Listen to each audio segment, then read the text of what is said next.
Bem, nós estamos de volta. Aqui está o professor Ariel Fonseca e ele foi o palestrante de agora há pouco aqui em Balneário Camboriú.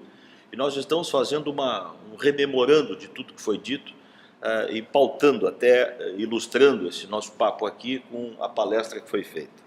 Bem, nós falamos no bloco passado sobre acidente de trabalho, com boas conexões com este de agora, que são as faltas legais ao trabalho. E, bom, no intervalo de um capítulo para outro aqui, nós já fomos abordados por um tema aqui, né, de um trabalhador. Bem, professor, fale um pouco, então, deste assunto que nos foi trazido, o acidente no trabalho, durante o trabalho, seja ele qual for, tropeçou, bateu o dente, quebrou um dente, tropeçou, quebrou uma perna, torceu a coluna, durante o trabalho, no local do trabalho. O que há de direito, o que se deve fazer, que procedimento tomar, o que a empresa deve fazer, o que o trabalhador deve fazer? Perfeito. Nós fomos aqui nesse intervalo consultados sobre uma situação que efetivamente ocorreu. Essa trabalhadora foi vítima disso e ela nos indagou se efetivamente seria um acidente. Ela estava trabalhando, carregando material ou outro e por qualquer razão sofreu um acidente e atingiu o seu dente, caiu o dente e tal. Quebrou o dente? Quebrou o dente, perfeito. E ela indagou se isso seria acidente de trabalho, porque quando ela procurou a empresa disse que isso não é acidente de trabalho. Claro que isso é acidente de trabalho.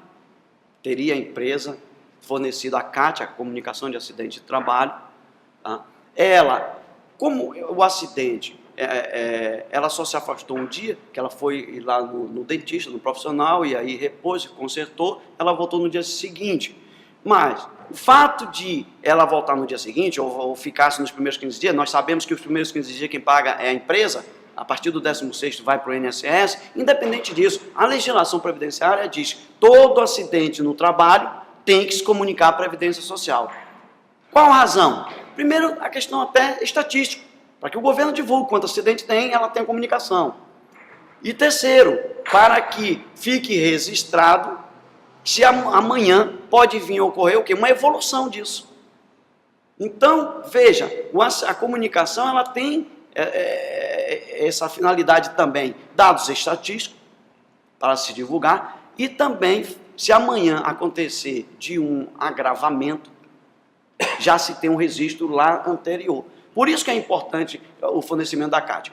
Na verdade, Marcelo, o que a gente percebe no Brasil, que existe uma certa resistência por parte do empregador no que diz respeito ao reconhecimento do acidente de trabalho. Por que ocorre essa resistência? Nós chamamos até de subnotificação.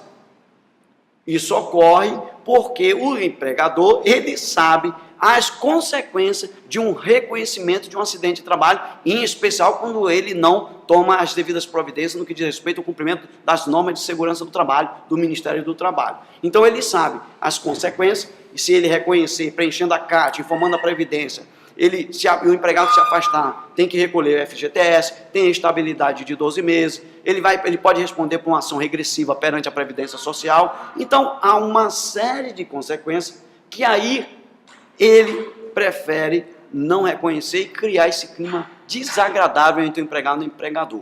A Previdência Social, em 2007, instituiu, até mencionei aqui, o FAP e NETEP. Até falei do espírito da lei, é muito bom, tal. E nessa lei, NETEP, Nexo Técnico Epidemiológico Previdenciário, ela traz, no seu contexto, o reconhecimento do acidente de trabalho, do auxílio-doença acidentário, mesmo quando a empresa não fornece a CAT. Basta o perito do INSS, quando ele estiver examinando, analisando o empregado, ele reconhecer que houve ali, sim, aquela pessoa foi acometida de uma doença ocupacional, ele pode, de forma automática, reconhecer o benefício de auxílio-doença acidentária e não comum, aquela espécie que nós falamos aqui. Nós temos a espécie 31, que é o auxílio-doença comum, e temos a espécie acidentária, que é o 91, B91, que o trabalhador gosta muito disso, Marcelo. Ele gosta sempre porque ele já sabe também que ele tem ali uma estabilidade, não pode ser mandado embora.